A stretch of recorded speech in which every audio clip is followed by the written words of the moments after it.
دکھ جس سے انسان متاثر ہوتا ہے اس کی ایک قسم وہ ہے کہ جو ہمارے ارادہ اور اختیار سے باہر اللہ کی مشیت سے، اللہ کے اذن سے، اللہ کی مرضی سے آتا، اس کے لیے ہمارا کام صرف برداشت ہے۔ جو شے بھی ہمیں برداشت کی صلاحیت عطا کر دے وہی اس کا علاج ہے۔ جیسے آپ کو معلوم ہے کہ بخار بہت تیز چڑھا ہوا ہے، اس کی دوا نہیں ہے اسپرین یا کوئی اور پیراسیٹامول بخار کی شدت کو کم کی، وہ کوئی علاج نہیں ہے۔ علاج تو ہوگا اگر معلوم ہو کہ کون سے جراثیم ہے، کس کی وجہ سے ہے، اس کا صحیح اینٹی بائیوٹک کون سا ہے، وہ علاج ہوگا۔ یہ علاج نہیں ہے، لیکن اس کی شدت کی کمی اور اس کے اندر جو احساس ہے جھیل جانے کا، وہ انسان کے لیے آسان ہو جاتا ہے۔ یہی مضمون آیا ہے سورہ حدید میں بھی، ما اصاب من مصیبت فی الارض ولا فی انفسکم، یہاں کھول دیا اس مضمون کو۔ میں نے عرض کیا تھا نا کہ یہ آفت سماوی بڑے پیمانے پر بھی ہو سکتی ہے، زمین میں یعنی زلزلہ آ گیا، فلڈ آ گیا، طوفان آ گیا، ولا فی انفسکم، خاص تمہاری جان میں، تمہیں بخار ہو گیا، تمہیں ٹی بی لگ گئی،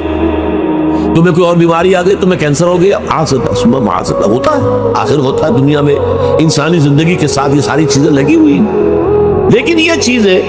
ما اصاب من مصیبت فی الارض ولا فی انفسکم، نہیں پڑتی تم پر کوئی پڑنے والی کوئی مصیبت، کوئی تکلیف،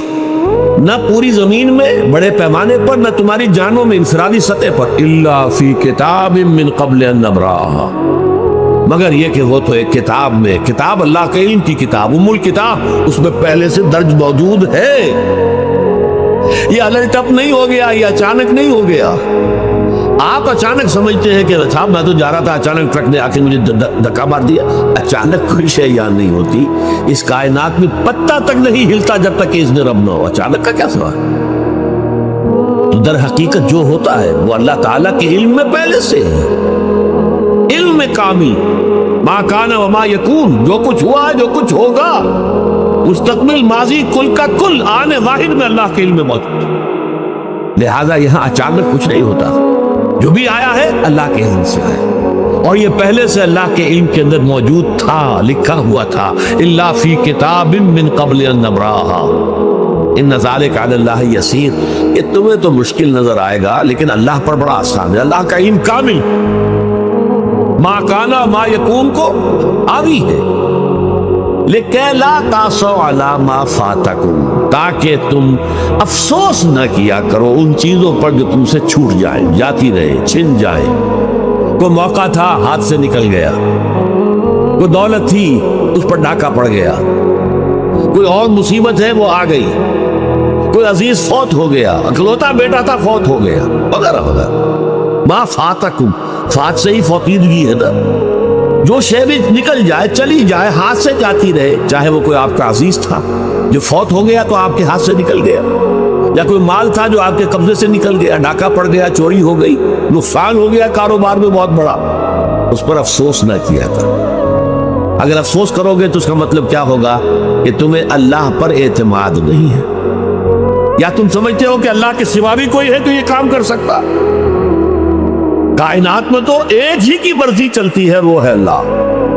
لہذا اگرچہ وہ کسی کے ذریعے سے تکلیف آپ کو پہنچی ہے، کسی نے آپ کو پتھر مارا ہے، وہ پتھر ہو سکتا ہے آپ کو نہ لگتا، لگ گیا ہے تو اللہ کے فیصلے سے لگا ہے، اس کا باپ بھی نہیں پتھر مار سکتا آپ کو اگر اللہ کا اذن نہ ہو۔ لہذا آپ پتھر مارنے والے کو بھی مجرم سمجھیے، ٹھیک ہے، اس سے بھی قصاص لینے کا آپ کو حق ہے، لیکن یہ جان لیجئے کہ جو آیا ہے پتھر وہ اذن رب سے آیا۔ اب ظاہر بات ہے کہ اگر یہ کیفیت ہوگی تو غصہ اتنا نہیں ہوگا اس شخص پر کہ جس نے یہ کام کیا، بلکہ ہو سکتا آدمی مسکرا کے رہ جائے، جیسے کہ وہ میں واقعہ سناتا رہا ہوں اپنے دروس میں کہ ایک درویش منش آدمی جا رہا تھا، جو رب کرے سو ہو، جو رب کرے سو ہو، جو رب کرے سو ہو، کسی شخص نے پتھر اٹھا کر دے مارا، اس کے سر پہ لگ گیا کہ اس نے پیچھے پلٹ کر دیکھا کس نے مارا،